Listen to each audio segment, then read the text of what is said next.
आपने अपना जमीन बेच दिया है सिर्फ कुर्सी के लिए और आपको आरएसएस की मदद मिल रही है। इसका जवाब आपको मिलेगा। बिहार की अध्यक्ष महोदय के माध्यम से सदन की गरिमा को हनन किया गया। ये सदन का अपमान नहीं था, ये तानाशाह स्पीकर का अपमान था। उनको आग्रह करना था हम ये संसद के ये जो हाउस है उसके प्रति अपमान है। संसदीय परंपरा है, उस परंपरा का पूरी तरह उल्लंघन किया जा रहा है। नेता प्रतिपक्ष भी खड़ा होते हैं बोलने के लिए तो माइक चलाने के लिए 5 बार बोलना पड़ता है, तब उनका माइक खुलता है। और यदि नहीं चाहे, कई बार ऐसा हुआ कि बोलना चाहे तो माइक ही नहीं दिया गया, मतलब माइक का लाइन नहीं दिया गया। यह बिल्कुल ये किसी नेता के प्रति और एक व्यक्ति के प्रति अपमान नहीं है, ये संसद के ये जो हाउस है उसके प्रति अपमान है।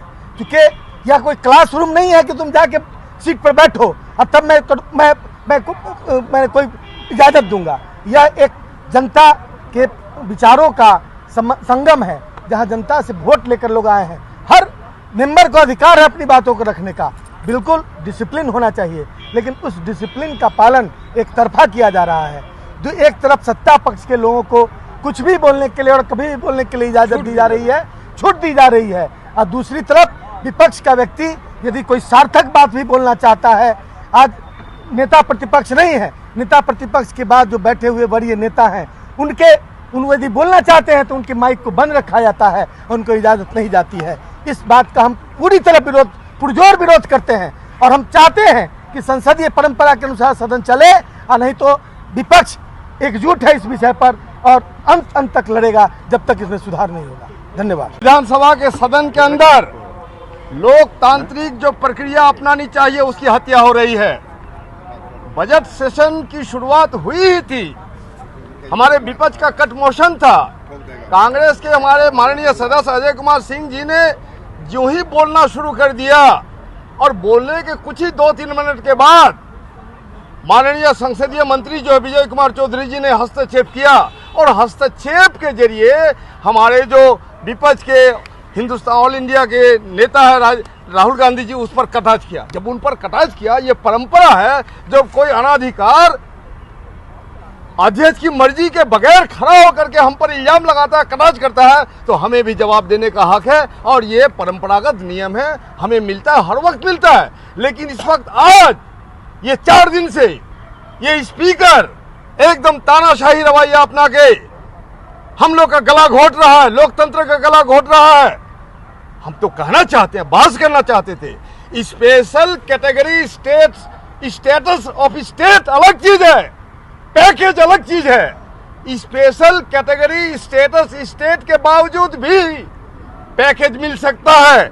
माननीय मुख्यमंत्री जी, आपने गुमराह किया है, आप समर्पण कर चुके हैं, आपने पैर पकड़ लिया प्रधानमंत्री का, आपने नौकरशाहों का पैर पकड़ रहे हैं, इसके बावजूद भी बिहार को कोई लाभ नहीं मिल रहा है। बिहार की जनता अपना जमीन नहीं बेची है, आपने अपना जमीन बेच दिया है सिर्फ कुर्सी के लिए और आपको आरएसएस की मदद मिल रही है। इसका जवाब आपको मिलेगा। बिहार की जनता के सामने आज बजट का जो तैयारी हमारी थी, बजट का जो हमारा तस्वीर था, जो आपको जातीय गणना हुई, उन पर जो कुछ रखना था, इन तमाम चीज़ों को सुनने का मादा उनके अंदर में नहीं है। इसलिए अध्यक्ष महोदय के माध्यम से सदन की गरिमा को हनन किया गया। इससे पहले भी प्रथम सत्र में हम लोग की एक बात नहीं सुनी गई और हम लोगों ने सदन के अंदर पैरेलल सदन चलाया और पैरेलल सदन चलाने के बावजूद भी अध्यक्ष के सामने कुर्सी बैठ के, लेकिन उन्होंने उसने भी आग्रह नहीं किया। ये सदन का अपमान नहीं था, ये तानाशाह स्पीकर का अपमान था। उनको आग्रह करना था, हम लोगों से रिक्वेस्ट करनी थी कि पैरेलल सदन आप अंदर में मत चलाइए, आपकी बात सुनी जाएगी, बहस में बजट में रखेंगे, लेकिन उन्होंने रखा नहीं। ऐसी हालत में हम लोग बिहार की जनता के साथ विश्वासघात नहीं कर सकते। आपने विश्वासघात किया, विश्वासघात करे, ये लड़ाई जारी रहेगी सदन से सड़क तक, और जब तक विशेष राज्य का दर्जा नहीं मिलेगा, जब तक बिहार विकास की गारंटी नहीं मिलेगी, अपराध का खात्मा नहीं होगा, भ्रष्टाचार का खात्मा नहीं होगा, तब तक हम ये सवाल उठाते रहेंगे और एक बड़े आंदोलन की तैयारी हम करते रहेंगे।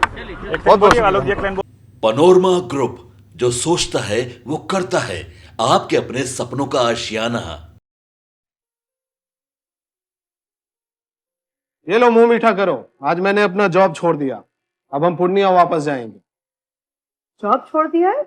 मतलब ये घर कैसे चलेगा? हम करेंगे क्या? और माँ बाबूजी क्या बोलेंगे? इसलिए मैं एक और मिठाई का डब्बा लाया, अपने बिजनेस के लिए लोन अप्रूव हो गया। अरे लोन अप्रूव हो गया वो तो ठीक है, लेकिन पूर्णिया में हम रहेंगे कहाँ? अपना घर भी तो नहीं है वहां। इसलिए तो एक और मिठाई का डब्बा अलग से लाया हूं। हमने पूर्णिया में घर ले लिया है, पूर्णिया के ई होम्स पैनोरमा में। पूर्णिया में पैनोरमा ग्रुप लेकर आए हैं ई होम्स पैनोरमा, बड़ा घर, आलीशान जिंदगी और अत्याधुनिक सुविधाओं के संग। अरे अरे, अब क्यों मुंह मीठा करवा रही हो? क्योंकि हम घर वापसी जो कर रहे हैं। घर वापसी की खुशी पूर्णिया में ई होम्स पैनोरमा के संग। E homes panorama, luxurious lifestyle redefined.